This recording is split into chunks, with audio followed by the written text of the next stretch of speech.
You guys, we are back once again, absolutely captivating all of my viewers with my softball coach-like appearance. We love that. So I wasn't expecting to come out with that much truth in my video yesterday, and then I posted it, right? And I feel like just because obviously it was Mother's Day, and like I don't talk to anybody, and I don't care what people think. I can't care what people think because once again, when I tried going to everybody, you know what I mean? Just elaborating unnecessarily to everybody that I knew so people can know what was happening to me. It's like nobody gave a fuck. But then it took me years to realize people were literally being compensated to be quiet. If they're not being compensated to participate, they're being compensated to be quiet. And it's like, shout out to Tay Lynch, and I saw another creator say the exact same thing. And it's a relief that other people get it, but at the same time, to the people that knew the severity of the actions that they were taking against you, right? They knew what they were doing, and you're scaring them by knowing what the fuck happened. It's like I scare people because I know who they really are. And there's so much more that I could say, that I will say. It's just all in the right timing. And it's like they're gonna take actions to, again, get me to be quiet. And it's like everybody needs to own what they did. You know what I mean? And I feel like I can definitely start calling out myself for the old me, like things that I did. And it didn't necessarily define who I was, but it was just stupid things that I did because of everything that was happening around me and what people were really doing, like pushing me into this like energy space where I just was like so confused and like, what the fuck? And it's like abusers especially will take mistakes that you made and they'll stretch them out, they'll spread it out, and basically like make other people that they're recruiting feel better for the actions that they're taking against you covertly, right? Obviously for compensation. So with my ex, right, like I told that story yesterday, and I've told it before, but yesterday I gave a lot more key details, and that, like, I don't even care what anybody thinks of that. Like, it's just such a relief that that's out there.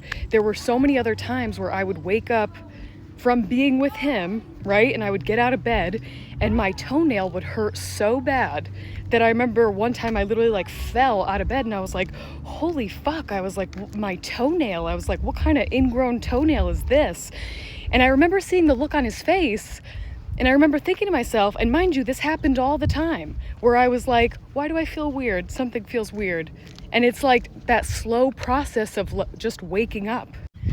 And just to clarify a couple things, like this person, we didn't really date that long. I don't think he ever really liked me. Like, to, you know, reiterate, he was a handler, right? He was sent in to make me look a certain way. Once again, that's a handler's role. They come in, they make you feel comfortable, they give you a lot of things. Like, he always paid for, you know, the food and whatever.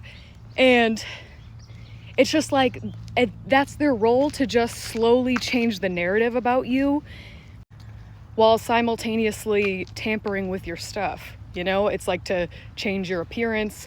There's just so many factors to this, right? And I said in the video, like I said, went on vacations. It was literally just me bringing him home prematurely.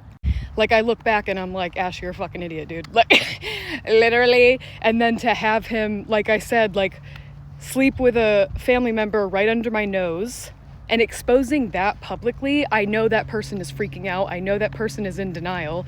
That person's probably literally lying to themselves.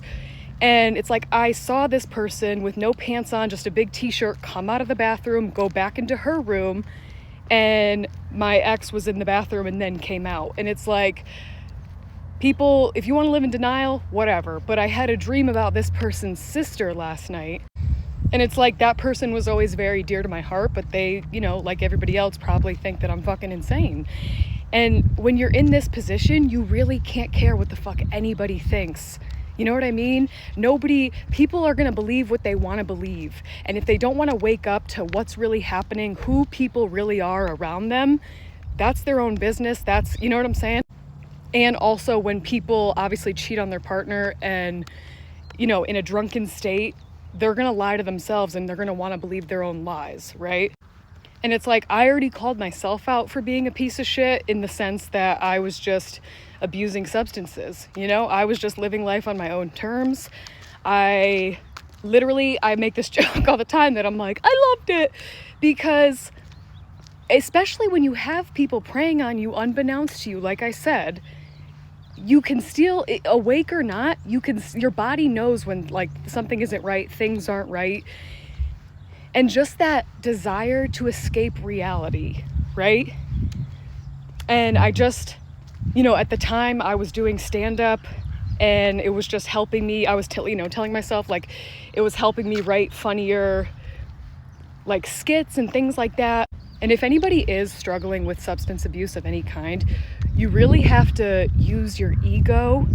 Like, obviously waking up, you have an ego death, but you really have to use your ego to your benefit, to where you don't want substances to just ruin your physical appearance. So that's like what really helped me, like, just stop, like literally just drop it like it's hot, you know what I mean? Especially once I realized people were like low-key thriving off of me acting like a dumbass, because it was like my purchases were being documented. What I was purchasing, the product was being tainted for their own benefit to make me, you know what I mean? But I do want to call myself out, and I want to share this story, okay? Because like my ex and I weren't together, but when COVID first came out, I stayed with him. He like came and picked me up at my apartment, and I stayed with him for like 2 weeks or something like that, maybe a little bit less. And I, at the time, didn't have my Vyvanse prescription, right?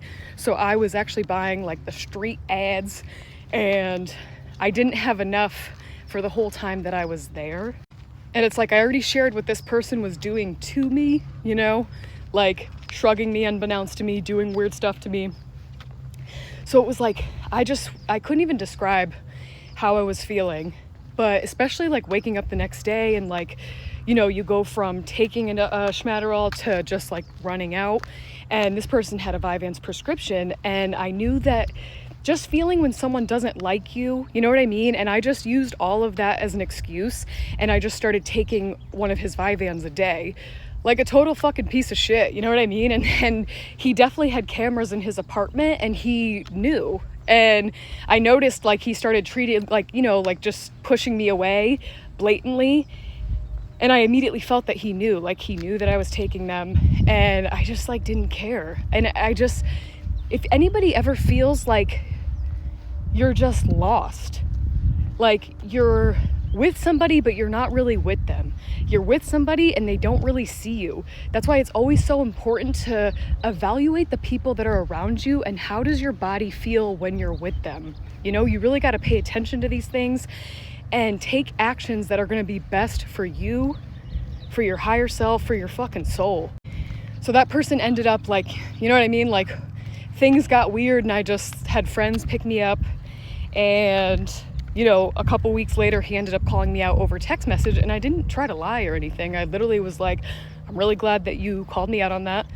I wanted to call myself out. I apologized. And when I look back to stuff like that, like it's embarrassing, and people will go above and beyond to say that you're a shrug abuser, because that's what they do. Like when you're being targeted by a secret society, you're a target of some group participating in organized crime. They want you to be a shrug abuser so they can continue abusing you, painting the false narratives about you to other people, and they're just going to think that you won't notice, But in reality, they're falsely informing so many people to where people are going to come to where you're at, right? Not just in addition to gang stalking, but they're going to come to where you're at because of what these people said about you, and they're going to want to see for themselves. And I just encountered so many people before waking up to the gang stalking program. I just encountered so many people where they would look at me so confused, and I would overhear them, at my jobs, out in public, and they would be like, that's what they said isn't true. And I would look over and they were staring right at me. And, it's just, I think the one thing that we can all hope for is to just be seen for who you really are. And no matter the mistakes that you made, your intentions with other people, just hoping that that's seen.